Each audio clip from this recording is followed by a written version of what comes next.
Hi, hello. I'm here with Henry Patten and Harri Heliovaara, Wimbledon champions. How does that feel? Still sounds a little bit wrong, but at the same time very right. So it feels special. How are you doing? Because I think as Wimbledon champions now, I feel like your life has probably changed a little bit. What were your first feelings, or even coming to this tournament after that win? Oh, it's very nice coming here. You know, it's a 500 event, which is great. We were lucky to skip two 250 events, so Newport and Atlanta that we were planning on playing. So yeah, it's nice. We've had a couple of weeks off. We've had a good rest and some time to kind of try and take it all in. But yeah, like Harri said, obviously a lot has changed in that we're Wimbledon champions, and that was kind of amazing. But the tour never stops, really. So yeah, we're in Washington and then Montreal, Cincinnati, and US Open's just around the corner. So really excited for this stretch. How would you say the title has changed your life on tour? Obviously now, for those who might not know, you're probably getting direct entry into more tournaments than you were before.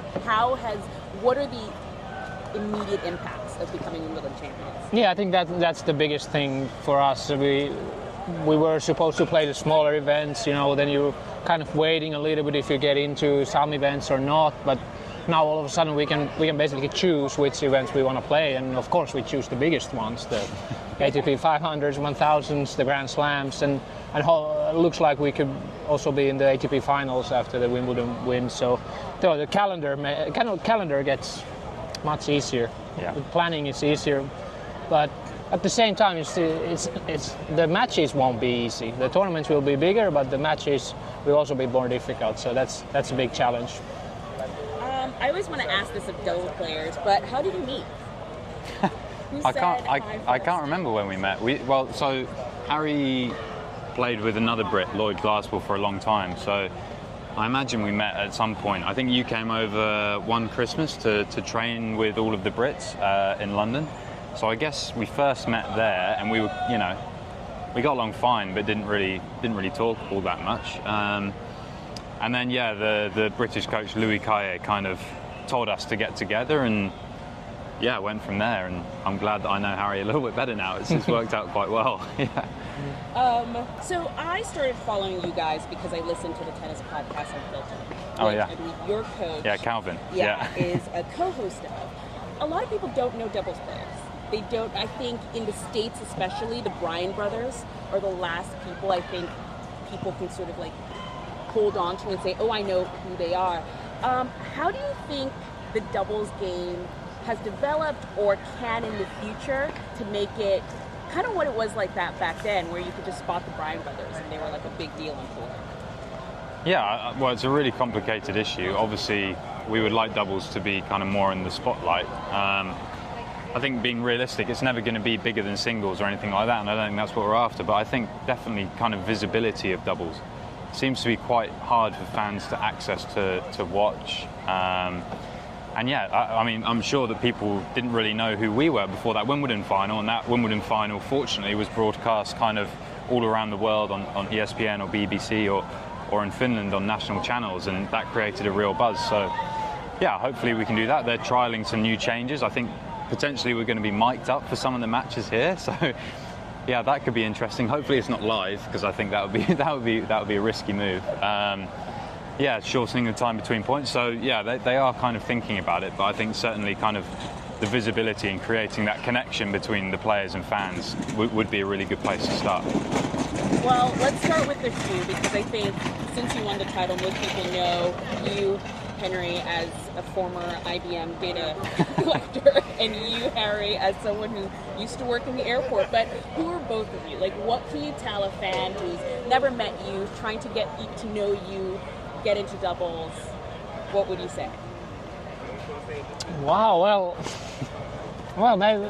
if they come and watch me, I'm sure they're going to see some emotions, they're going to see some celebrations, hopefully. They're going to see some energy on the court, and I think if we also go back to the previous question about doubles future, I think we need personalities in doubles, and I think we're a good team in that way, that Henry is the calm one who brings some pretty impressive shots, and I'm the one who brings the energy and the laughter. And the celebrations as well. Yes. Yeah, if you want to see a good celebration, then well, if we win, make sure you watch Harri, because I mean, centre court at Wimbledon, he had his top over his head, which I don't think it probably has ever been done before. So, yeah, look, I think it's easy for us because I'm kind of the laid-back one, and Harri's the one that gets really fired up or emotional. So as a team, we work really well together, and yeah, we do have quite unique backgrounds. I mean, yeah, the IBM thing for me was a summer job, so I can't take as much credit for that as I would like. Harri had a bit more time out of the game and has an incredible story, coming back from injury and reaching the top of the doubles game. So,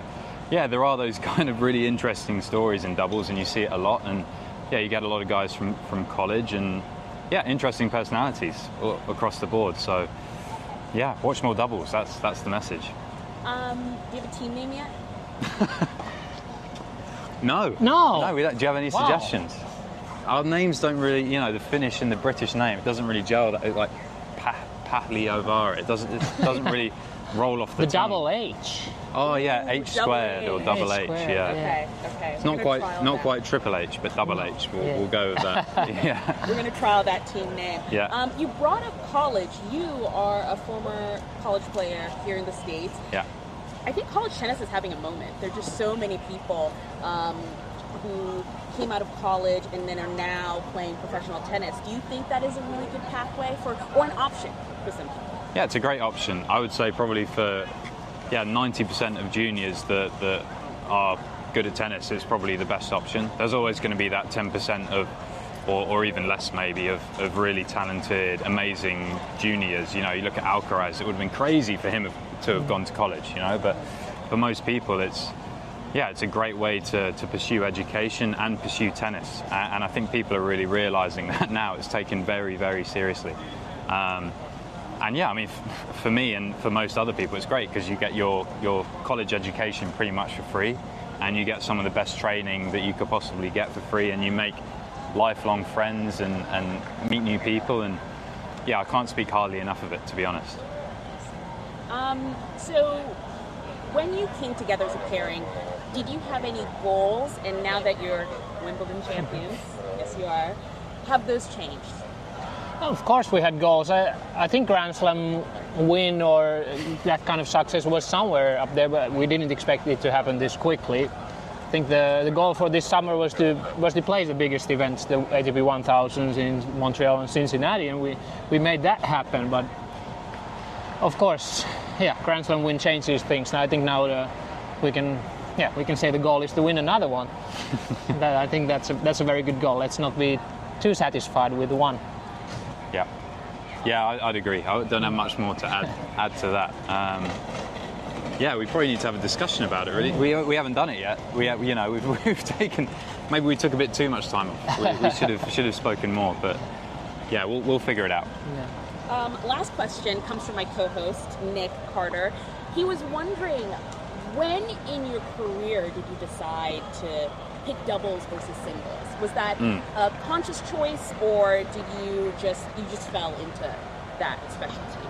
Yeah, well, I have pretty much like two different careers. I played mostly singles when I was younger. After high school, I quit tennis when I was 23, and until that, I mainly played singles. I went back to university and work, and after 5 years, I came back to tennis, and I came back as a doubles player. The vision was to play doubles. So I felt like I had more to achieve in doubles, and maybe I had already gotten to where I could get in singles. So for me, it was easy. I had one career in singles and another one in doubles. I enjoyed this one a lot, but I'm pretty happy about my singles career too.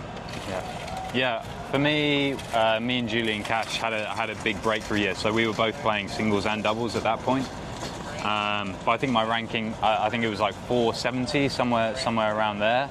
And our doubles ranking kind of shot up higher than our singles ranking. So we made the joint decision to try and play the biggest events that we could, which at that time were challengers. So we went and played the challenger doubles, and ended up playing a million matches and loads of weeks on the road, and we were just about scraping into qualifying of singles. But when you're playing that many doubles matches, that sort of many weeks in a row, it becomes quite tough to do both every week. So yeah, for me the decision was kind of made for me, just by coincidence. Yeah. Awesome. Well, thank you for joining me on this little interview, and good luck. Thank you very much. Thank Appreciate you. it.